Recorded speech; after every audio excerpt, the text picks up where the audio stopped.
తొలి జాబితాలో ఉదయగిరి అభ్యర్థిగా ప్రకటించడంపై సంతోషంగా ఉందన్నారు కాకర్ల సురేష్. వచ్చే ఎన్నికల్లో ఉదయగిరి కోటపై టీడీపీ జెండా ఎగురవేస్తామని ధీమా వ్యక్తం చేశారు. ఉదయగిరి నియోజకవర్గంలో సీనియర్ టీడీపీ నాయకులుగా ఉన్న వారందరినీ సమన్వయం చేసుకుని ఎలాంటి వర్గ విభేదాలు లేకుండా టీడీపీ సీనియర్ నాయకుడైన మాజీ ఎమ్మెల్యే బొలినేని రామారావుతో కలిసి ముందుకెళ్తామంటున్న కాకర్ల సురేష్తో మా ప్రతినిధి సురేంద్ర ఫేస్ టు ఫేస్. ఎన్నికలు సమీపిస్తున్న వేళ ఇటు ఇరు పార్టీలు కూడా అభ్యర్థులను ప్రకటిస్తుంది. ఇందులో భాగంగా తాజాగా తెలుగుదేశం పార్టీ ఉమ్మడి జనసేన తెలుగుదేశం 99 మంది అభ్యర్థులను ప్రకటించింది. ఉమ్మడి నెల్లూరు జిల్లాలో 6 అభ్యర్థులను ప్రకటించడంతో ఇటు ఉమ్మడి నెల్లూరు జిల్లా అంతా కూడా తెలుగుదేశం పార్టీ ఒక నూతన ఉత్సాహంతో ముందుకెళ్తుంది. ఇందులో భాగంగా ఉదయగిరి నుంచి యువ నాయకుడైనటువంటి కాకర్ల సురేష్ నియమించడంతో ఇటు ఉదయగిరి నియోజకవర్గంలో తెలుగుదేశం తమ్ముళ్ళు ఆనందోత్సాహంతో మునిగిపోతున్నారు. ఒకసారి కాకర్ల సురేష్ మనతో పాటు ఉన్నారు. వారిని అడిగి ఈ యొక్క నియోజకవర్గ పరిస్థితులు ఏ విధంగా ఉన్నాయో ఒకసారి ఆయన మాటల్లోనే మనం అడిగి తెలుసుకునే ప్రయత్నం చేద్దాం. సార్ చెప్పండి, తెలుగుదేశం పార్టీ తరఫున మీరు ఉదయగిరి నుంచి పోటీ చేస్తున్నారు, ఎలా అనిపిస్తుంది? మీకు టికెట్ రావడానికి కారణాలు ఏమై ఉండొచ్చు?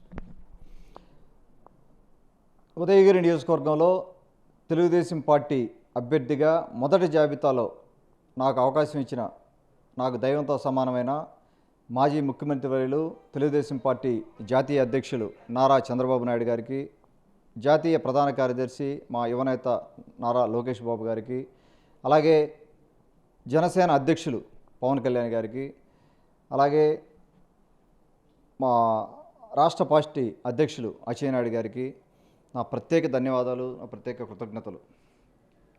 ఈ మొదటి జాబితాలోనే నాకు ఈ అవకాశం ఇచ్చినందుకు వారికి నా ధన్యవాదాలండి. అలాగే ఉదయగిరి నియోజకవర్గంలో మాజీ శాసనసభ్యులు, ప్రస్తుత ఇన్ఛార్జి బొల్లినేని రామారావు గారు, తర్వాత మన మాజీ శాసనసభ్యులు ఖమ్మం విజయరామరెడ్డి గారు, అలాగే ప్రస్తుత శాసనసభ్యులు 4 తూర్లు ఎమ్మెల్యేగా చేసిన మేకపాటి చంద్రశేఖర్ రెడ్డి గారు, తర్వాత మాజీ జడ్పీ చైర్మన్ చంచల్ బాబు యాదవ్ గారు, వారందరి సహకారంతో, అలాగే ఉదయగిరి నియోజకవర్గంలో 8 మండలాల ఆడపడుచులు అవ్వచ్చు, యువత అవ్వచ్చు, మేధావులు అవ్వచ్చు, ఎంతోమంది ఫ్రెండ్స్ అవ్వచ్చు, బంధువర్గం అవ్వచ్చు, అందరి సహకారంతో ఉదయగిరి నియోజకవర్గంలో ఉదయగిరి కోట మీద తెలుగుదేశం పార్టీ జెండా ఎగరేస్తాననడం నాకు ఎటువంటి సందేహం లేదు.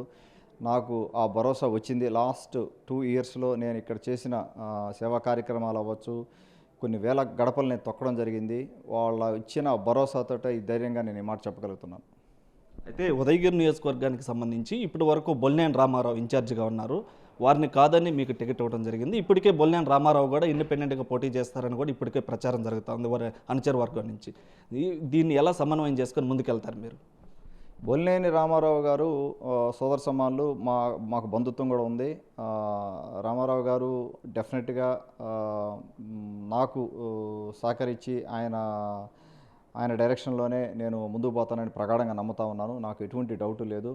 ఇప్పుడు ఈ మధ్యనే 3 రోజుల క్రితమే అనౌన్స్ చేశారు కాబట్టి కొంత ఇబ్బంది ఉంటుంది. అది నాకు తెలిసి మనం మాట్లాడుకుంటాం. మేము ఆ ప్రయత్నాలు జరుగుతూ ఉన్నాయి.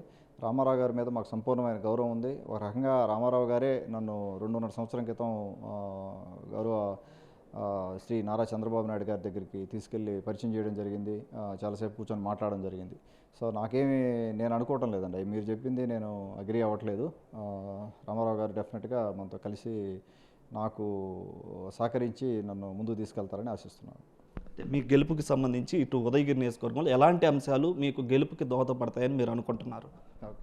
ఒకటి, నేను చేసిన సర్వీసు, అంటే నేను ప్రూవ్ చేసుకున్నది, నేను ఇది చేయగలను అని చేసి చూపెట్టాను. ఇక్కడ ఉదయగిరి నియోజకవర్గంలో గత 2 సంవత్సరాలుగా కూడా అనేక కార్యక్రమాలు, ఎన్టీఆర్ సంజీవిని ఆరోగ్య రథం అవ్వచ్చు, దాంట్లో నుంచి దాదాపుగా 29,000 మందిని మనం ట్రీట్ చేయడం జరిగింది. ట్రీట్మెంట్ అనొచ్చు, లేకపోతే ప్రివెంటివ్ టెస్టింగ్ అనొచ్చు. అలాగే అన్నా క్యాంటీన్ 500 నుంచి 600 మందికి రోజు మనం 5 రూపాయలకి పేదవారికి భోజనం పెట్టడం జరుగుతూ ఉంది. అలాగే 750 కుటుంబాలకు పైగా మనం పెళ్లి కానుకలు ఇవ్వడం జరిగింది. ఇదంతా సొంత ఫండ్స్ తోటే మా ఫ్యామిలీ చారిటబుల్ ట్రస్ట్ తోటి చేయడం జరిగింది. అలాగే తోపుడు బండ్లు డిస్ట్రిబ్యూట్ చేయడం అవ్వచ్చు, స్ప్రేయర్స్ అవ్వచ్చు, మనకు ఏదైనా ఆపద వచ్చినప్పుడు లేకపోతే ఆర్థికంగా హెల్త్ ఏదైనా ఇబ్బంది లేనప్పుడు ఏమైనా 50, 100, 150 గడపల కుటుంబాలు ఆ కాలనీలకు వెళ్ళి అక్కడ ఉన్న పరిస్థితులు తెలుసుకొని అడ్రస్ చేసి ఎంతో వేల మందికి నేను సహాయం చేయడం జరిగింది నా వంతు సహాయంగా. అలాగే చిన్న చిన్న ప్రాజెక్టులు, అవసరమైన ప్రాజెక్టులు ఊరికి సంబంధించిన ఊరికి ఉపయోగపడే ప్రాజెక్టులు దాదాపుగా 60కి పైన చేయడం జరిగింది గత 2 సంవత్సరాలుగా. అదొకటి. తర్వాత రెండోది, నాకు ఎక్స్పీరియన్స్ ఉంది, డెవలప్మెంట్ మీద నాకు స్పష్టమైన అవగాహన ఉంది. ఒక నియోజకవర్గాన్ని ఎలా డెవలప్ చేయాలి, బయట మన వనరులు ఏంటి, మన అవకాశాలు ఏంటి, ఎవరెవరితో మనం మాట్లాడి ఎక్కడ డాట్స్ కనెక్ట్ చేసుకొని మనం ఇక్కడ మనం డెవలప్ చేయగలం అనేది. అమెరికాలో దాదాపుగా నేను 22 సంవత్సరాలు ఉన్నాను. అక్కడ ఎలా డెవలప్ అయిన కొన్ని సిటీస్ కానీ డెవలప్మెంట్ ఎలా అవుతుందో నాకు స్పష్టంగా తెలిసి అవగాహన ఉంది. ఆ నాలెడ్జ్ ఇక్కడ తీసుకొని వచ్చి, అలాగే మా ఎన్ఆర్ఐ మిత్రులు కానీ ఎన్ఆర్ఐ కమ్యూనిటీ అంతా కూడా, ఎన్ఆర్ఐ ఆడపడుచులు కానీ అందరి సపోర్ట్ నాకు ఉంది, ఫ్యామిలీ సపోర్ట్ తోటే. ఇక్కడ కూడా మేధావర్గంతో చర్చించి ఒక దాని మీదనే ఫోకస్ చేయకుండా మెయిన్ జాబ్ క్రియేషన్ మీద ఎక్కువ ఫోకస్ పెట్టాలని ఎమ్మెల్యే అయిన తర్వాత హెల్త్, ఎడ్యుకేషను, తర్వాత మన ఇన్ఫ్రాస్ట్రక్చరు, జాబ్స్, ఈ నాలుగు పిల్లలలాగా మనం డెవలప్ చేసుకొని ఉదయగిరి నియోజకవర్గాన్ని స్వాతంత్రం వచ్చిన తర్వాత 75 ఏళ్ళు అయింది. మా తెలుగుదేశం పార్టీ దాదాపుగా 2 సార్లు గెలిచింది. ఒక తూరు మన ఖమ్మం విజయరామరెడ్డి గారు బండి గుర్తు మీద గెలవడం జరిగింది. ఇక నుంచి తెలుగుదేశం పార్టీ ఉదయగిరి కోట మీద అన్ని రాబోయే ఎలక్షన్లన్నింటిలో కోట మీద జెండా ఎగరేయాలన్నదే నా టీడీపీ పార్టీకి నేను ఇచ్చే కానుక ఇవ్వాలనుకుంటున్నాను మా సార్కి. ఉదయగిరి నియోజకవర్గానికి సంబంధించి ఓటర్ల తీర్పు ఏ విధంగా ఉందని మీరు భావిస్తున్నారు? ఓటర్ తీర్పు ఏముండదండి. ఇక్కడ ఏంటంటే వాళ్ళకి స్పష్టంగానే చెప్పగలిగాను. దాదాపుగా నేను 1,00,000 మందికి పైగా కలవడం జరిగింది. 1-on-1 అవ్వచ్చు, లేకపోతే చేయగలపచ్చు, లేకపోతే పలకరించవచ్చు. రకరకాల సమస్యలతోటే రకరకాల సిచ్యువేషన్స్లో నేను అందరినీ కలవడం జరిగింది. వాళ్ళకి ఒక భరోసా ఇచ్చాను, నేను భరోసా ఇచ్చాను. వాళ్ళు ఇక్కడ కోరుకునేది పక్క కాన్స్టిట్యున్సీస్తోనో లేకపోతే పక్క స్టేట్స్తోనో లేకపోతే ఇంకోటి కంపేర్ చేసుకుంటే జరగాల్సినంత డెవలప్మెంట్ ఇక్కడ జరగలేదు అని. ఈవెన్ బాగా సామాజికంగా బాగా ఫైనాన్షియల్గా స్ట్రాంగ్గా ఉన్న కుటుంబాల్లో కూడా నిరుపేదలు ఉన్నారు.